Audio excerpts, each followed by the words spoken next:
Hello and welcome to Chintan Speaks, the podcast by Chintan Research Foundation, where we bring practitioners, experts together to go beyond headline and understand the deeper story behind policy decisions. I'm Himani Agrawal, Research Analyst with Chintan Research Foundation. Today's episode will focus on railways in Budget 2026-27. The Union budget has once again placed a strong emphasis on infrastructure, and railways sit at the heart of that story, connecting people, enabling businesses, and shaping India's logistic competitiveness.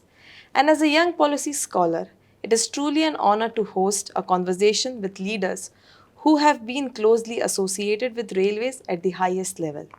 We are joined today by Mr. M. Jamshed, Distinguished Fellow, Chintan Research Foundation, former member Traffic Railway Board, and ex officio secretary to the Government of India.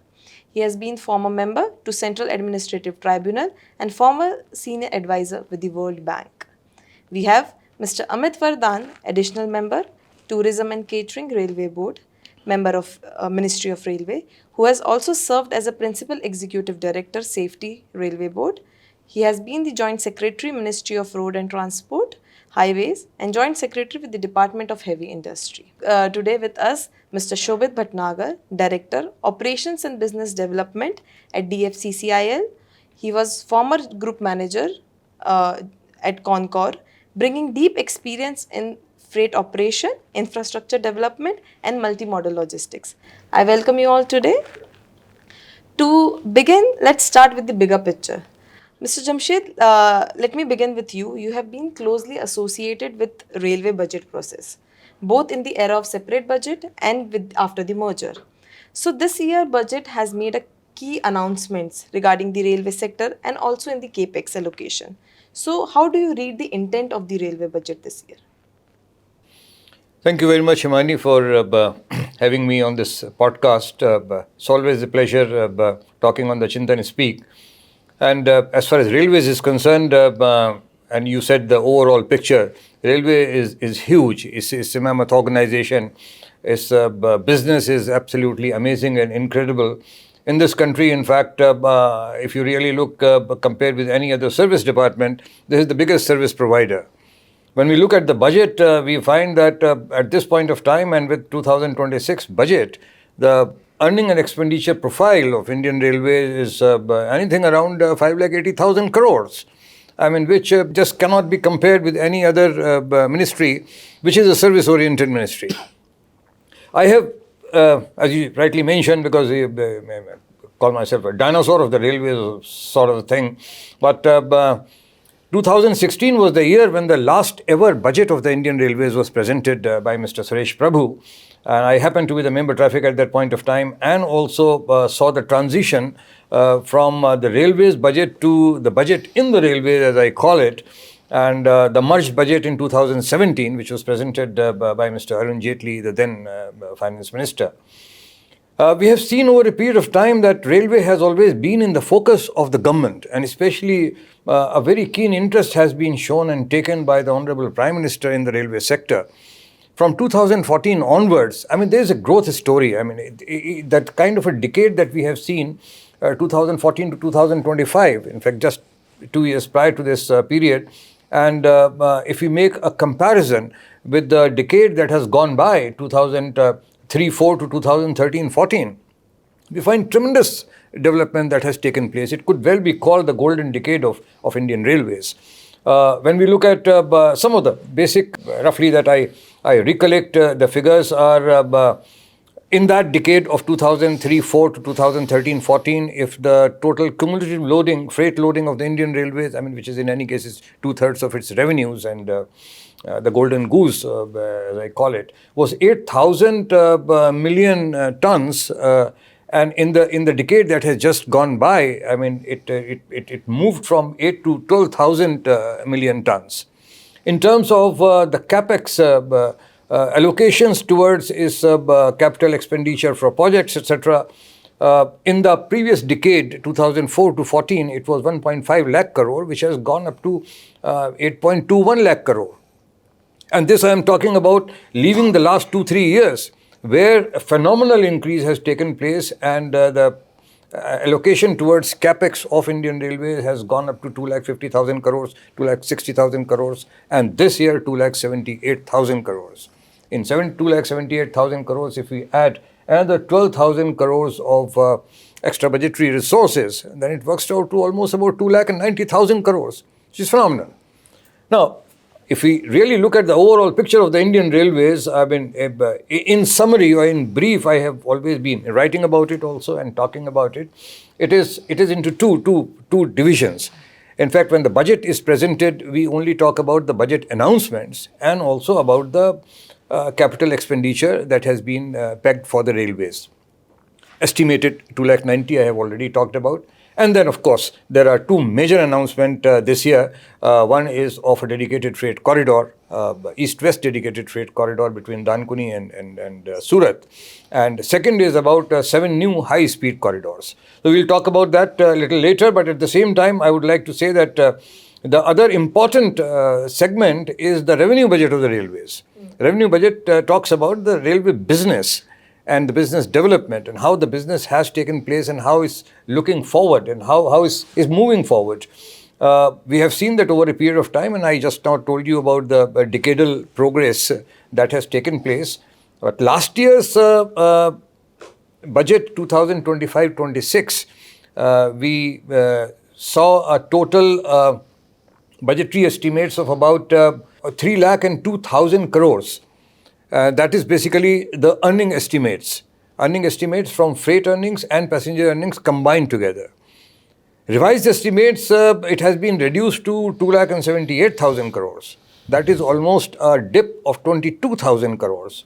In this budgetary estimate for 2026-27, once again it has been estimated to be 3,02,000 crores. Now this is a little intriguing because you have to move forward by about 10% or 5% or 16%, but the kind of dip that we have seen of 22,000 crores in the revised estimates and not being able to take it forward beyond 3,02,000 crores does indicate that a lot of efforts are yet to be made on the side of the revenue earnings. Yeah. Thank you, sir. That was a great macro view. And since you talked about the major announcement in the railway budget and the dedicated freight corridor, we have with us Mr. Bhatnagar. Given your lead in operation and business, sir, from your vantage point, have DFCs proven to be a successful model for Indian Railways? Well, I think the way we have gone about, I mean, there were some initial delays and that was mainly because of the land acquisition issues, especially in the Mumbai area. So the organization did face some flack in the initial stages for the delay in the completion of the project. But once the land acquisition was done and the things got going, I think the organization hasn't looked back. And operationalizing the different corridors. I mean, the first one was in December 2020. Then the next one on the Western DFC that came in January 2021. So since then, now 96.7% of the corridors, I mean, both the corridors put together, they are commissioned. Eastern DFC is about 1337 kilometers and Western DFC is 1506 kilometers. So out of that, now just about 102 kilometers between New Safale and JNPT.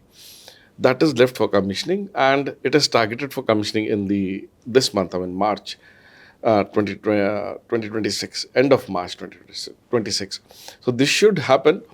But I think along with that, I would like to highlight some of the things that operationally what we have done. Now, increasing from about initial trains of about 100, average of 100, now last January, this January 26, we had an average of 442 trains. Now the planned capacity of the DFCs is 120 trains each way. So 120 plus 120, that is 240 on Eastern DFC and 240 on Western DFC. So total 480. Now January month, we got an average of 442. So it's like Eastern DFC is now almost at 80% of its capacity. Western DFC, I would say, still there is some scope, but with the connection of JNPT, we hope that this would increase. So at present, we are about at 60% capacity utilization, but this is also expected to increase. So I think this doubt about the DFC being a successful model or not, I think that doubt should be put to rest. It's definitely a successful model.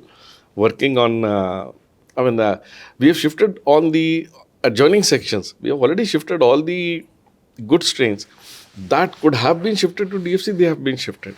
Now goods trains are going to the traditional IR network only for the last mile or the first mile, just going to the designated terminals. So I think it's definitely a successful model, and I think the announcement of the newer DFC, that itself shows that now even government has developed confidence regarding the DFCs and the DFCCIL as an organization. So just out of curiosity, because initially when the project of DFCCIL was sanctioned, it took a lot of years in terms of the at the end of the government to execute the project and coming into the picture of the new body altogether. So the new dedicated corridor which has been now announced, will you think that same kind of execution problem it will also face that earlier projects had faced? Well, I would share that within the organization now we have kind of tabulated all these things. I mean, the issues which are developed, and there have been some internal thinking on it. I mean, we did organize some CGM's conferences and the entire management sitting together. So all the issues were listed. I mean, why we had which problem and how to tackle them in future. So I mean, all these things are recorded, lessons learned. It's a good document which has been prepared within the organization. So I think with that, probably land acquisition, yes, I mean it's not really in the hands of the organization. So at times it does create problem, but all the other issues, I think the organization is now better equipped. Even for land acquisition, I mean, a lot of processes are being thought of. It's being kind of computerized. That this time this is going to be much better, and that's why we are tentatively looking at 6 years for implementation. Now, these two corridors, which have been east and west, they are about 2,800 kilometers long. This new one is 2,100. So it's also a good size, when I would say, but we are looking at only 6 years for completion. So 1.5 years for land acquisition, 4.5 years for execution. So I think the organization is now well prepared, and with the experience of the previous ones, I think this should go through, should happen very quickly. Thank you so much, sir. So, given we talked about logistics also now, and one of the sector which government focused a lot in this budget is the tourism. It talked about the connectivity, tourism, passenger experience, and we have with us Mr. Amit sir. So you have worked across railways. You have been leading the tourism and catering at Railway Board. The budget talk about expanding tourism trains, connecting circuits. So, how do you think realistically, how big can tourism and non-fare revenue become in the railways overall business model? There is an immense scope in this regard, in both the spheres. Now, as Jamshed sir had just now said, that there is provision for announcement of 7 high-speed bullet train corridors. 2 of these corridors are focused on tourism. One is from New Delhi to Varanasi, and the other is from Siliguri to Varanasi. Varanasi is a major tourism hub, even today. But with this, from New Delhi to Varanasi, it is estimated that it will take only 3 hours 50 minutes. Today, the fastest train on this corridor is Vande Bharat, which takes 8 hours. Other mail express trains take about 10 to 12 hours. So there will be a major saving in time. Similarly, Siliguri to Banaras, that will take 2 hours 55 minutes. Again, major saving. So that will spur tourism in this sector. Now, apart from the regular trains, we have 2 segments of special tourism trains. One is the Bharat Gaurav train, that's for the budget traveler. And the other is the luxury tourist trains, which covers Palace on Wheels, Maharaja, etc. That's the luxury segment. Now, both these sets of trains have packages. Basically, they are all encompassing, not just rail travel. It provides sightseeing and then stay at hotels, etc. So this year, from April to January, we've run 262 tourist trains, which is an increase of 30% over the last year. But even after that, the number of passengers carried was 136,000. That is, there's immense potential in future also. So we can look forward to a lot of growth. And in this regard, I would suggest that we look at private enterprise also entering this sphere. At present, it's IRCTC which is doing it through a licensee, but there is scope for more players. That will further boost tourism. Okay. As regards non-fare revenue, there's one component of advertisements at stations, on trains, then rolling stock, etc. We are fetching only 700 crores right now. So there is again immense potential in that regard also. Both sectors hold a lot of promise in future. And sir, what about the catering sector? Catering sector, we are doing a great job, although there will be complaints here and there. But on an average, 17 lakh meals are provided every day. And the extent of complaints is well within the Six Sigma stipulation. So, but a lot of work is being done in that regard, and we hope for better times. Thank you so much, sir. So, because you have talked about the high-speed rail corridor and we have Jamshed sir with us. So, sir, given the high-speed rail corridors that the government has now announced, and we have also discussed earlier also, so what can be the potentially a leap towards global standards? That how do you see the proposal, especially in terms of its cost, its financing, and opportunity trade-offs that within the overall capex we can talk about? Yeah, this is, to my mind, is a very aspirational announcement in the budget as far as the bullet trains are concerned or the high-speed trains are concerned, because we have not yet completed our first section of the high-speed train, which is 508 kilometers from Ahmedabad to Mumbai. It's likely to be completed in 2029. And it was conceptualized, it started with the corporation in 2016. So the time frame itself, the first one is likely to take about 13 years or so in completion of about 508 kilometer long stretch. We are today talking about, in terms of the announcement in the budget, of total about 4,000 kilometers of high-speed railway sections, which are 7 of them. And in fact, some of them are kind of quite aligned with each other. I mean, starting from Mumbai to Pune and Pune to Hyderabad, Hyderabad to Chennai. Hyderabad to Bangalore, Chennai to Bangalore, and as Amit mentioned just now, with a significant potential between Delhi and Varanasi. But we'll really have to see whether there's enough potential between Varanasi and Siliguri in a bullet train. Now, these projects are also very cost intensive. We have seen that the project that is already underway was likely to cost around 1,10,000 crores or so. We have done so many years of construction, and the cost overruns have gone up by 50%. I mean, the cost has doubled at this point of time. It is around 2 lakh crores. And it was entirely based on a JICA loan of about 80% for its financing and remaining by the Indian Railways. I wonder if JICA would be willing to extend that kind of a support, financial support, for the cost overruns that have taken place. So the rough estimate, and it's not my estimate, basically I heard Minister for Railways, in fact, talking about these 4,000 kilometers of high-speed network, which is likely to cost about 16 lakh crores. Now, 16 lakh crores requirement of those kinds of funds. I know the Indian Railways has gone up in terms of capex that I just mentioned, 2,50,000 crores, 2,90,000 crores now, maybe more. But these are all for the existing projects which are already ongoing. For the new projects and a financing of 16 lakh crores at this point of time, but of course, I mean, it will all depend on how the feasibility reports, etc., are prepared and they're accepted. How much is the cost? Whether these will be also taking financing from the private sector, which is a very promising area, very potential area in terms of infrastructure development, or from MFIs, multinational financial institutions like the World Bank and the ADB, and also how much can the budget finance for these projects.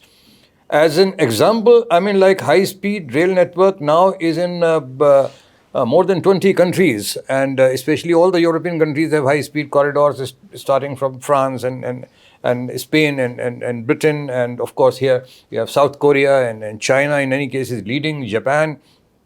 Other countries also of Asia, something like Morocco has high-speed rail network, and Saudi Arabia has high-speed rail network. I travel in Saudi Arabia by the high-speed rail network, and it touched very easily about 310 kilometers, and it was not on an elevated corridor. It is on surface. So there are examples all over the world, but we should look at China, how Chinese have done their high-speed networks. They still have 5-year plan for infrastructural development in the country. 2025 to 30 will be the 15th, and 2020 to 2025 was the 14th. In 14th plan itself, from 38,000 kilometers of high-speed network, they touched 50,400 kilometers today. And they plan to touch 60,000 kilometers of high-speed rail network by 2030, by the end of that plan. Now imagine the extent and the speed of execution of these projects, 12,000 kilometers in 5 years. And so we have to, I think, open up and look forward not only to the traditional European models, but also to, and Japanese model in any case, we are adopting Shinkansen model in the Ahmedabad-Mumbai high-speed train. But we should also look at China and how these major plans are being developed. But high speed certainly will take us to the class of world railways, and it should reach that way. So you talked about China also and European model and Japanese model. So what do you think is the major area India should focus on? It's the technology which China use, or the execution of the project, or the finances which they are putting in these projects? No, as far as technology is concerned, I mean, like the next high-speed train is already under manufacture in India.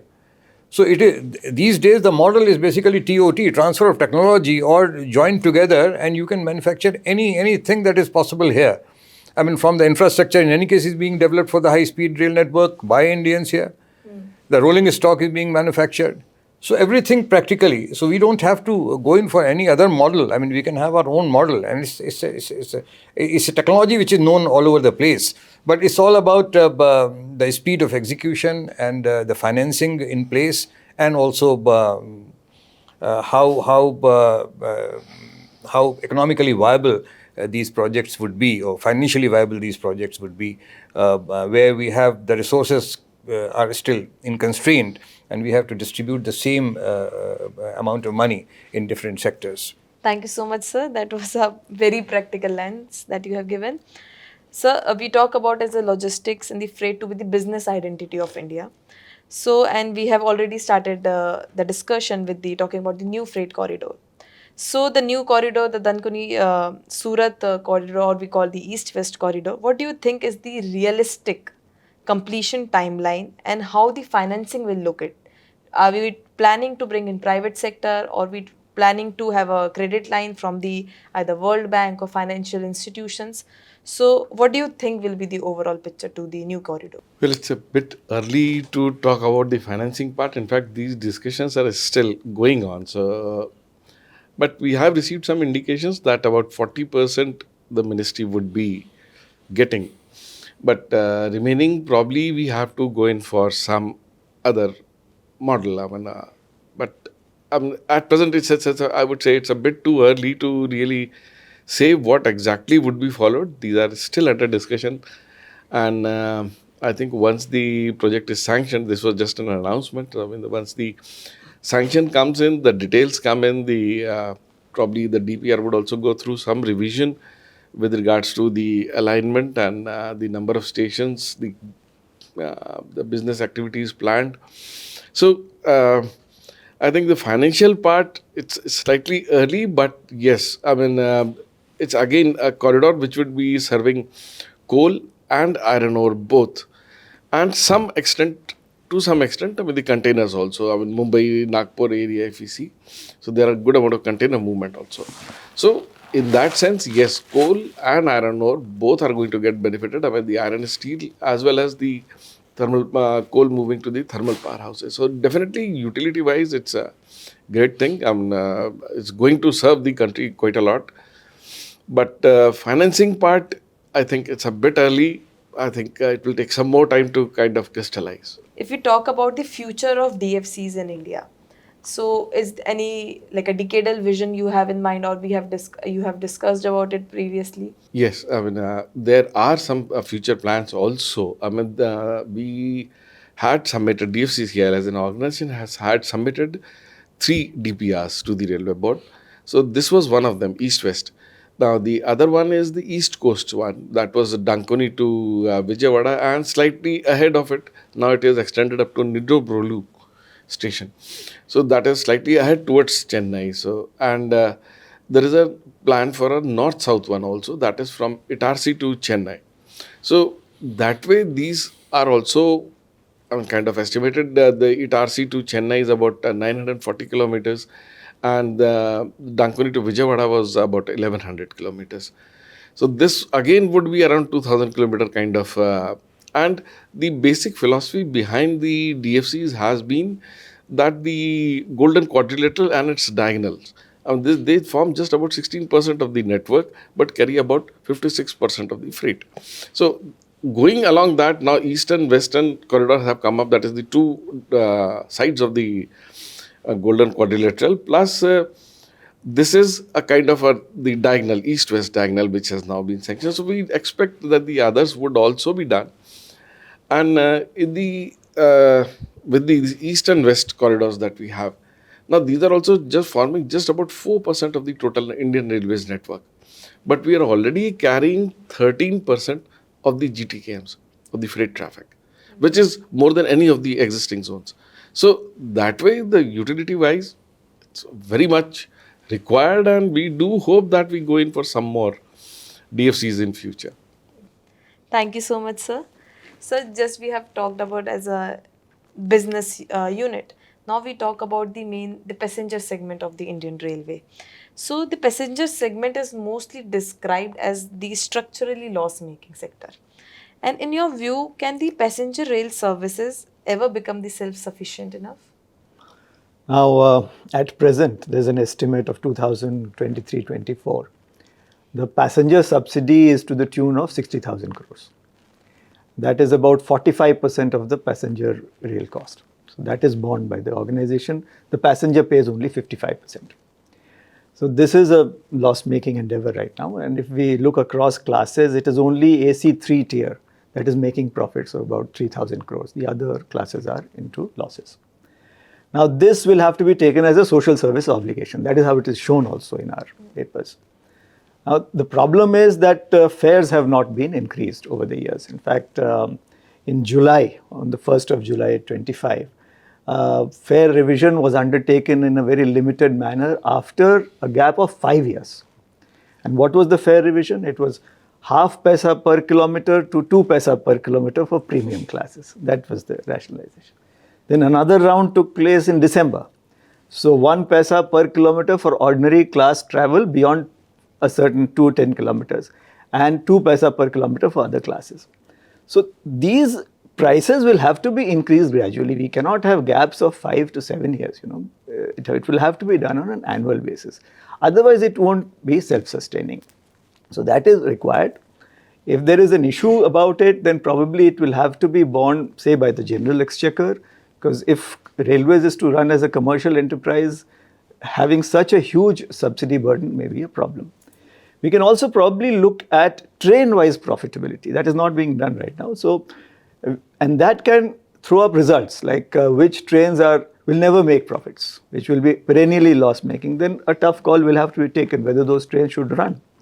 And then conversely, trains which have a lot of potential on high-density routes, do we need more trains there? So that kind of an analysis may probably bring out more profitability. Okay. So, sir, following up on that also, there are a huge sentiment also revolving around the Indian Railways whenever we talk about increasing the fares or reducing the subsidies. So, in general, how can we change the mindset? No, if it happens gradually, then no one really feels the pinch. It's only when there is a huge gap, then you'll have to abruptly increase prices. That may create. Otherwise, prices do increase in other sectors also. It's not just the railways. There will be increase in input costs. There will be inflationary pressure. So that will have to be accounted for. So by and by, if this is a gradual process, I don't think it will create too much of a problem. Thank you, sir. Now, since we were talked about in the specifics, and if we try to have an overall picture, so should railways concentration now in the near future should increase more on the freight or DFC related, or on the non-fare revenue portion of it? No, it will have to be freight-led.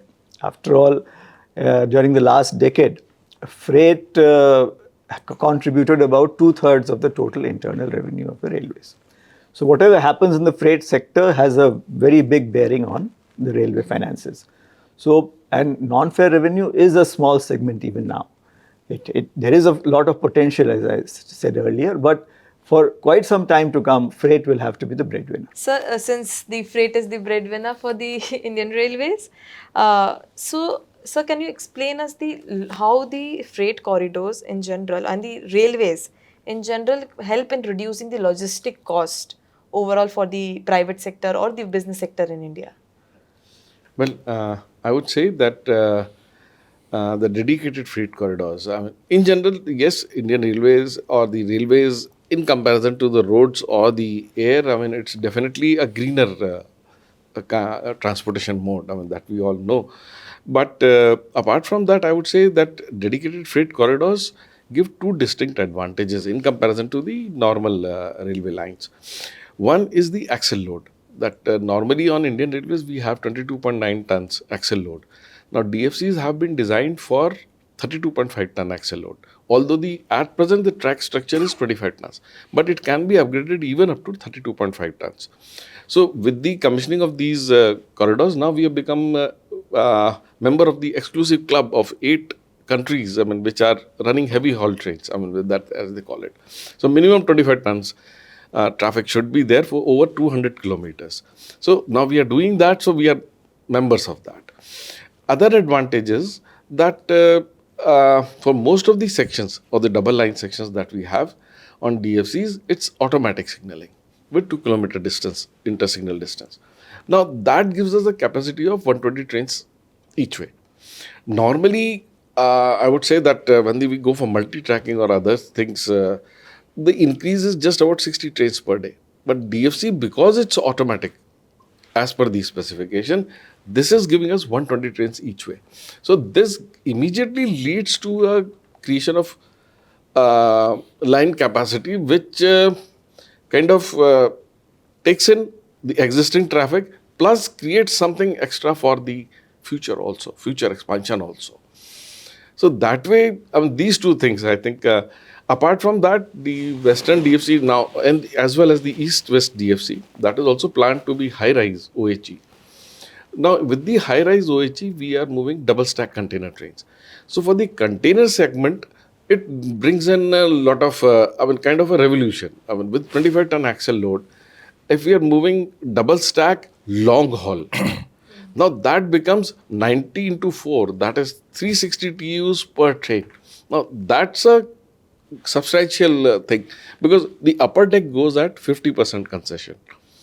So, and with 25-ton axle load, we can even take heavier containers on the upper deck.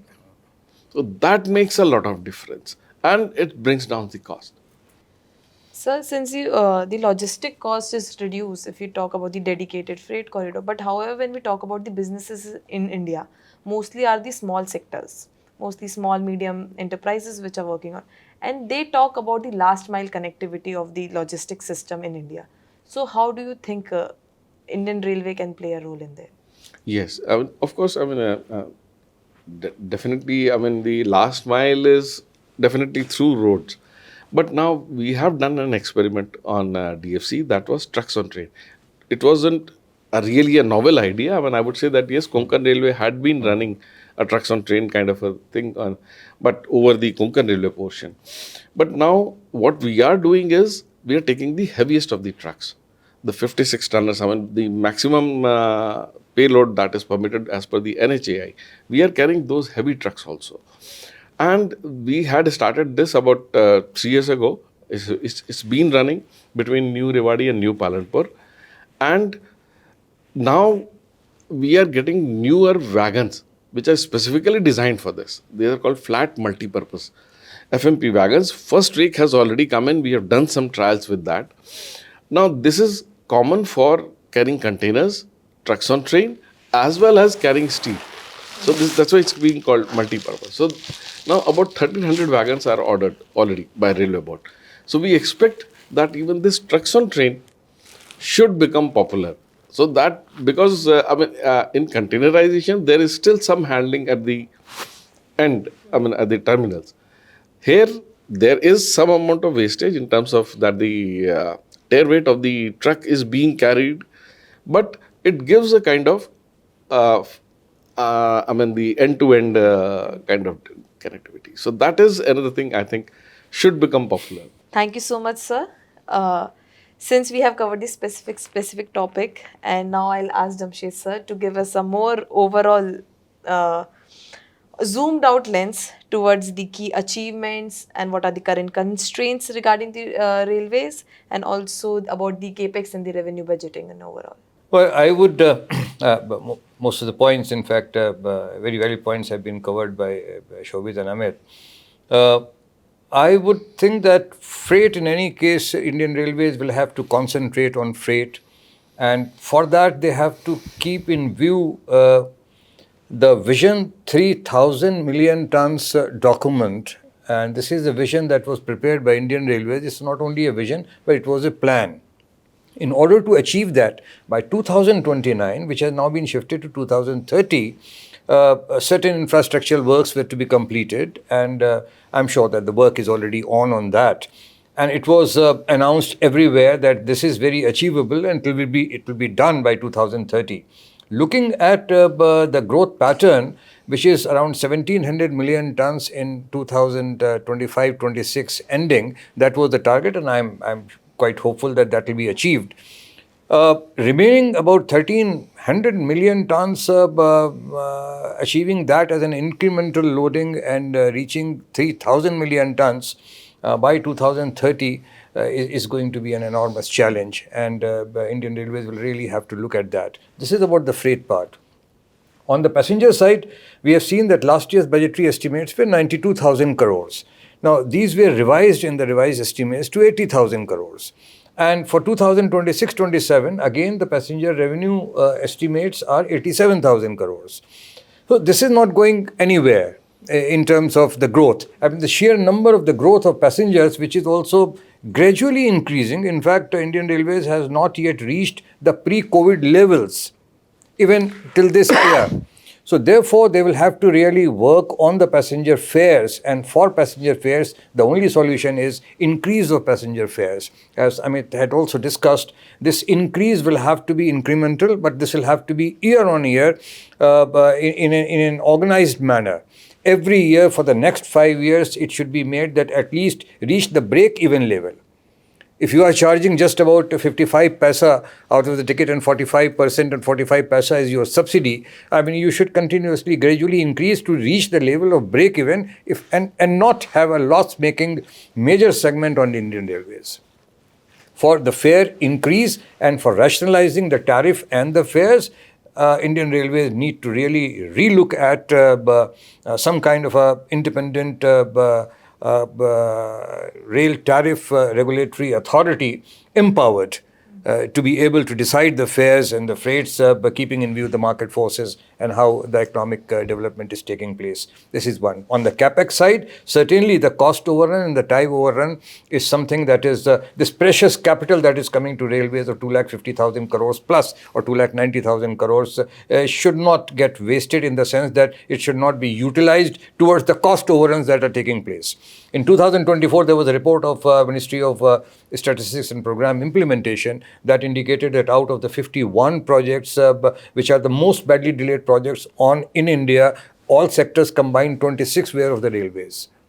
We have seen 13 years are taking for the high-speed train. DFC is the similar number of years have been taken. Kashmir line has taken. So, I mean, these are all have to be done and clubbed together. The overall logistic costs in the country have gone down to 7.97% by the recalculation of DPIIT report. Indian Railways' contribution is great in that. And I'm sure that in the days to come, Indian Railways is likely to be the focal point for the budget for infrastructural investments, and will take care of all its passengers and the freight requirements of the country. Thank you so much, sir. Thank you, everyone, for sharing your time and insight. This has been truly a thought-provoking conversation. If I'll have one sum-up line for our listeners, Budget 2026 reaffirmed railways as a national growth instrument. But delivery depend on the execution capacity, smarter revenue thinking, and a sharper strategic focus between passenger obligation and a freight-led competitiveness. On that note, we close today's episode of Chintan Speak by Chintan Research Foundation. I am Imani Agrawal. Thank you for listening. Thank you. Thank you. Thank you so much.